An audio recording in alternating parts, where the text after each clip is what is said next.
হুজুর, আমার 3টি প্রশ্ন। মৃত ব্যক্তির জন্য 4 দিন ও 40 দিন পর সমাজের সবাইকে দাওয়াত করে খাওয়ানোটা সওয়াবের কাজ কি?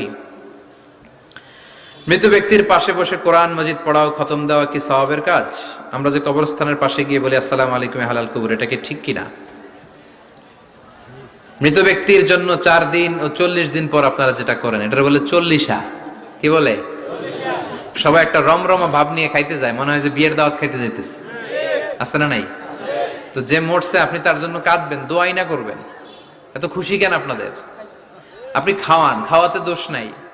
আপনি মাইয়েতের রুহের মাগফিরাতের জন্য খাওয়ালে মৃত ব্যক্তির গুনাহ আল্লাহ মাফ করবে, সেটা ঠিক আছে, কিন্তু খাওয়াবেন মিসকিনদেরকে, ইয়াতিমদেরকে, তারা বেশি হকদার। এখন দেখা যায় 40 মিসকিনদের জায়গা কম, এলাকার পয়সাওয়ালা লোকেরা এসে লাইনে বসে থাকে, আমি দেখেছি যেটা। কিন্তু দরকার ছিল, আমার আব্বা মারা গেছে,